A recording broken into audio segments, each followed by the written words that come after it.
नमस्कार दोस्तों, स्वागत है आपका लालटेन स्टडी में। मैं मोहम्मद आरिफ खान। हम चर्चा कर रहे हैं PYQ क्वेश्चन का, जो कि MPPSC 2021 के द्वारा पूछे गए हैं। और आज हमारा जो प्रश्न क्रमांक 61 से लेकर 70 पर हम चर्चा करेंगे और देखेंगे कि MPPSC ने किस तरह के क्वेश्चन, किस तरह के टॉपिक से उठाए हैं और हम उन पर लगातार चर्चा करेंगे। तो चलिए बढ़ते हैं अपने क्वेश्चनों की तरफ। तो प्रश्न क्रमांक जो 61 है या 61 है, ये कंप्यूटर और साइंस एंड टेक्नोलॉजी से क्वेश्चन पूछा गया है। खासकर कंप्यूटर से, वर्चुअल कीबोर्ड से कंप्यूटर की सुरक्षा डैश करते हैं। वर्चुअल जो कीबोर्ड से कंप्यूटर की सुरक्षा कौन करता है भाई? वर्चुअल कीबोर्ड होते हैं, उनसे कंप्यूटर की सुरक्षा होती है, तो वो कौन करता है? पासवर्ड चोरी, ट्रोजन प्रोग्राम, स्पाईवेयर और उपरोक्त सभी। तो देखते हैं हम इसकी व्याख्या में। उपरोक्त सभी इसका आंसर होगा। क्यों होगा? क्योंकि वर्चुअल कीबोर्ड जो होता है साइबर सुरक्षा के लिए एक महत्वपूर्ण उपकरण है और पासवर्ड चोरी से सुरक्षा करते हैं, की स्ट्रोक लॉगिंग को रोकता है, ट्रोजन प्रोग्राम से सुरक्षा दुर्भावनापूर्ण सॉफ्टवेयर को ब्लॉक करता है, स्पाईवेयर से सुरक्षा यानी गोपनीय जानकारी की चोरी से बचाने का काम करता है। और इस विषय से जो क्वेश्चन आ सकते हैं वो साइबर सुरक्षा, इंटरनेट सुरक्षा, डिजिटल सुरक्षा उपकरण, इस तरह के क्वेश्चन कंप्यूटर एंड साइंस से जो होते हैं, टेक्नोलॉजी से क्वेश्चन लगातार MPPSC अब पूछने लग गई है, क्योंकि आज के समय में ये एक महत्वपूर्ण टॉपिक बन चुका है। अगर आज हम अपने सिविल लाइफ में देखते हैं, रोजाना की ज़िंदगी में देखते हैं, तो आम इंसान कहीं ना कहीं इन चीज़ों से दो चार हो रहा है कहीं ना कहीं। जैसे आजकल आप एक नया वर्ड सुनते हैं, डिजिटल अरेस्ट क्या है, ठीक है ना? तो ये सारी चीज़ें कहीं ना कहीं आज हमारे जीवन का हिस्सा हो चुकी हैं। तो हर तरह के एग्ज़ामों में इस तरह के प्रश्न जरूर पूछे जाने लग गए हैं। तो अगर आप कंप्यूटर को बोझ समझ के पढ़ते हैं, वही यार के रट लो, जल्दी जल्दी पढ़ लो, हो जाएगा, याद कर लेंगे, तो ऐसे नहीं होगा।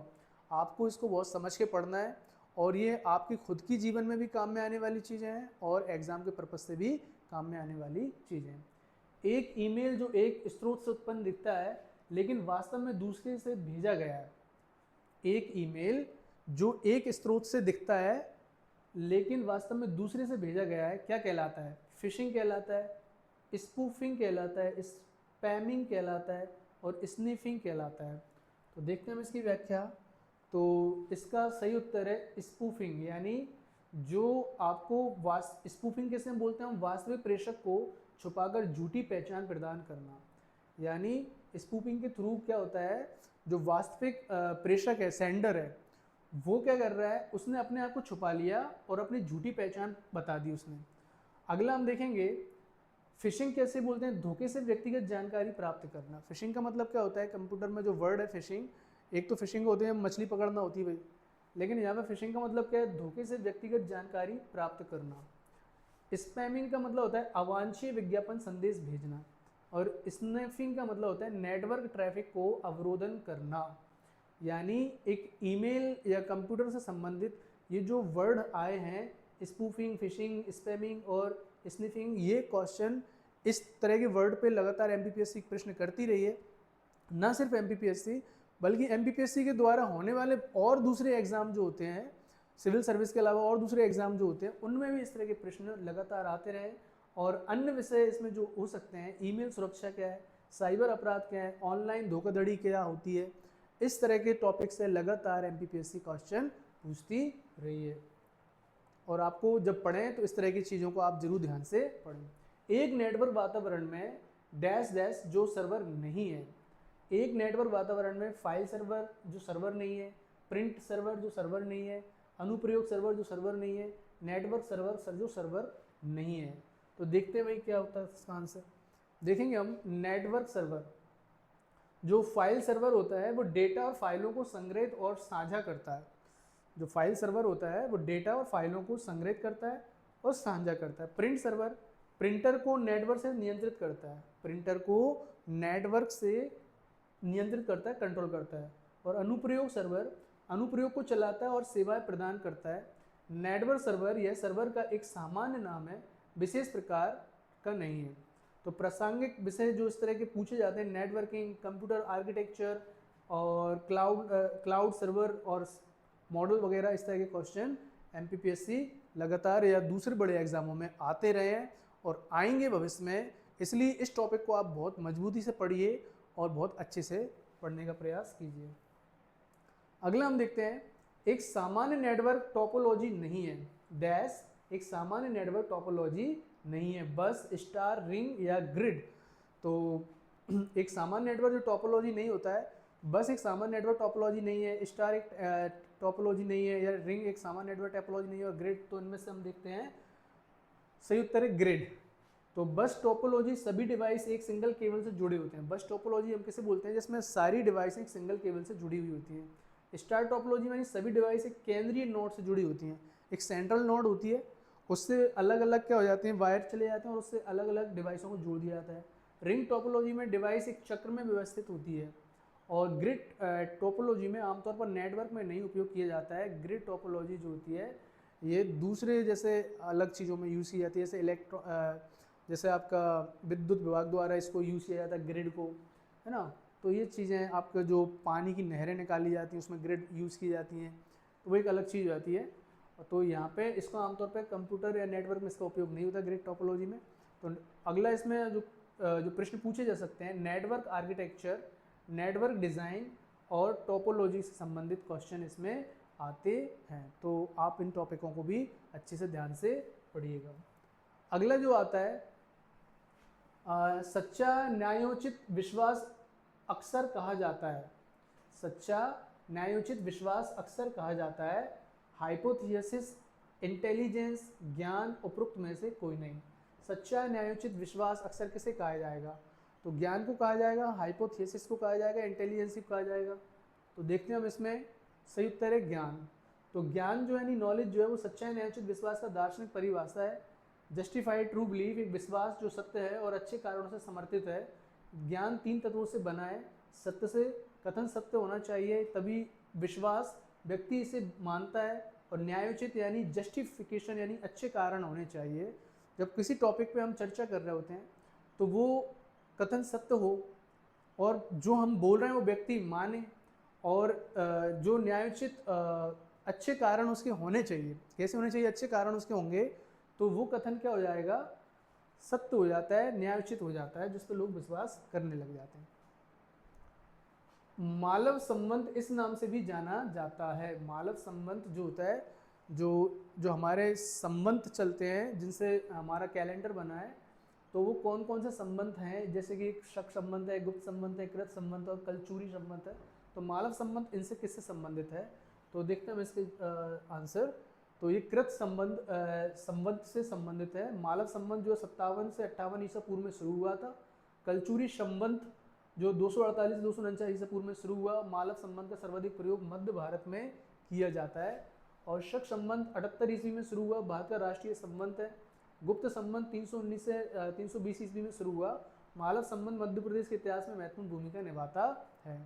तो भारतीय कैलेंडर, प्राचीन भारतीय संबंध और कालक्रम की घटनाएं और मध्य प्रदेश का इस तरह से क्वेश्चन जो पूछे जाते हैं संबंध के थ्रू, तो आप उनको जरूर ध्यान से पढ़िएगा। निम्न में से कौन सा मध्यकालीन शहर छींट नामक छपे हुए सूती कपड़े के लिए प्रसिद्ध था। छींट के कपड़े, आपने सुना होगा छींट के कपड़े लेने गए थे, या छींट के कपड़े मिल जाएंगे क्या भाई साहब आपकी दुकान पे, इस तरह से लोग पूछते हैं। तो छींट का कपड़ा क्या होता है, तो ये कहाँ पे प्रसिद्ध था, तो ये मांडू, सिरोंज, धार या रायसेन। तो देखते हैं हम इसमें, तो उत्तर इसका सिरोंज, और सिरोंज मध्य प्रदेश की राजस्थान सीमा पर स्थित है। और छींट यानी रंगीन मुद्रित सूती कपड़ा होता है। ये कैसा कपड़ा होता है, रंगीन होता है, मुद्रित होता है, यानी इस पर कुछ डिज़ाइन वगैरह लिखी पड़ी रहती हैं, और 17वीं 18वीं सदी में ये प्रसिद्ध था। सिरोंज की शीट दुनिया भर में निर्यात की जाती थी।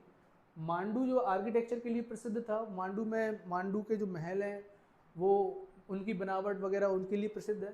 धार जो था शिक्षा और पुस्तकों के लिए प्रसिद्ध था। प्रासंगिक विषय मध्यकालीन भारत, व्यापार, वस्त्र उद्योग, मध्य प्रदेश का इतिहास। अगर आप इसको पढ़ेंगे तो आपको ये आसानी से इस तरह के टॉपिक समझ में आएंगे। निम्न में से कौन सा कथन मध्य प्रदेश में स्वतंत्रता आंदोलन के संबंध में असत्य है।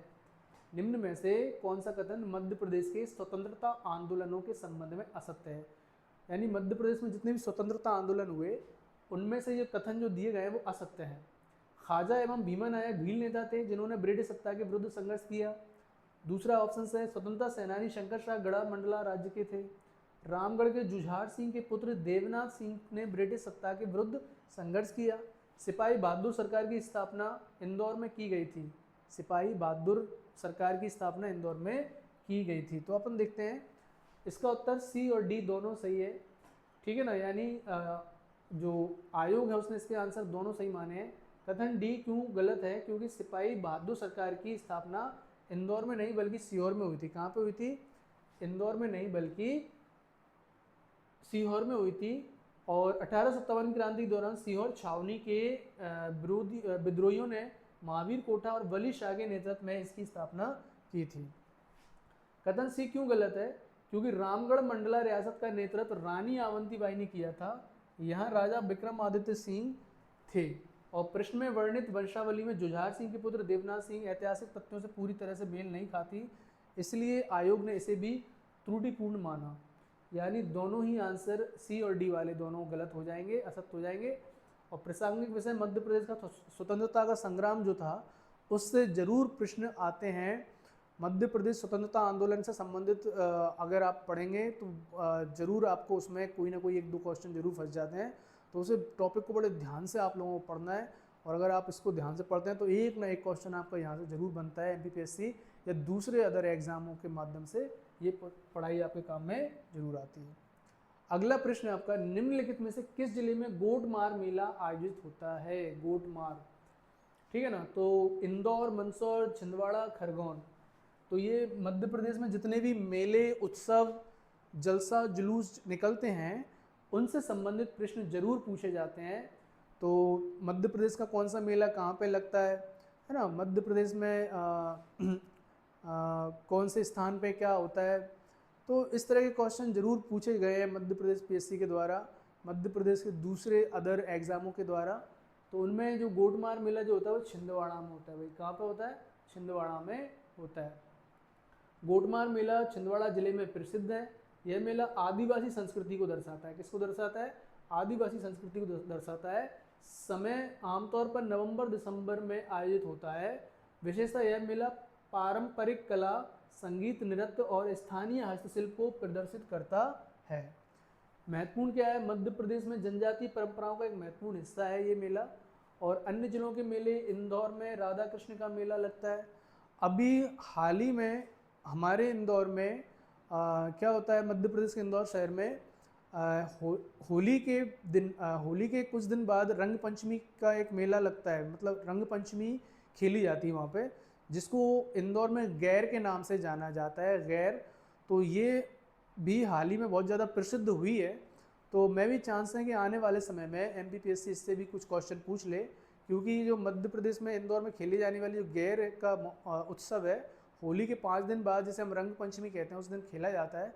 और ये काफ़ी फेमस हो चुकी है हमारे इंडिया में, और लोग विदेशों से भी इसमें सुनने में आता है कि लोग विदेशों में भी इसमें आने लग गए हैं, इसको अटेंड करना है और इसको एंजॉय करते हैं। तो ये भी कहीं ना कहीं MPPSC से संबंधित क्वेश्चन पूछ सकती है। प्रासंगिक विषय मध्य प्रदेश की संस्कृति, आदिवासी परंपरा, लोक पर्व, संस्कृति, विरासत इत्यादि, इससे संबंधित प्रश्न जरूर MPPSC पूछती है। तो आप इसको ध्यान से पढ़ें और समझें। अगला बढ़ते हैं अगले प्रश्न की तरफ। और निम्न में से कौन सा युग्म सुमेलित नहीं है? अगर आप मध्य प्रदेश के जितने भी कवि हैं या लेखक हैं उनको पढ़ेंगे, ये एक टॉपिक है मध्य प्रदेश का, मध्य प्रदेश साहित्य के संबंध में। तो उसमें आप जितने भी कवि या लेखक मध्य प्रदेश के हैं उनको पढ़ेंगे और उनकी रचनाएं जो हैं वो पढ़ेंगे, तो आप इनको क्या कर पाएंगे? आसानी से मिला देंगे। तो ये मध्य प्रदेश के लेखक और कवि हैं और ये उनकी रचनाएं हैं। तो देखते हैं इसमें से किसका क्या सही है। उत्तर और व्याख्या। उत्तर बी भवानी प्रसाद, गीत फरोश, सतपुड़ा के घने जंगल और हिम तरंगनी। भवानी प्रसाद मिश्र समकालीन हिंदी कवि हैं और सही कृतियाँ गीत फरोश सही है, सतपुड़ा के घने जंगल सही है, हिम तरंगनी भवानी प्रसाद द्वारा नहीं है बल्कि ये दूसरे कवि के द्वारा लिखी गई थी, और सम्मिलित वनवासी द्वीप से विदित है। तो इस तरह से हमने आज MPPSC के द्वारा प्रीवियस ईयर क्वेश्चन जो थे उनमें 70 क्वेश्चनों की व्याख्या को हमने कर लिया है। उम्मीद करता हूँ आपको ये सब समझ में आया होगा। और आपको इन टॉपिकों से संबंधित अच्छे से पढ़ना है। और अगर आप इन टॉपिकों से संबंधित अच्छे से पढ़ते हैं तो आपके इस तरह के जो क्वेश्चन आते हैं बिल्कुल कहीं जाएंगे ही नहीं, आपसे कहीं हटेंगे ही नहीं, और आप उनको आसानी से सॉल्व कर पाओगे। और इस तरीके से हम बढ़ते हैं। फिर अगली क्लास में हम देखेंगे क्वेश्चन नंबर 71 से 80 तक, और हम उस पर चर्चा करेंगे। धन्यवाद।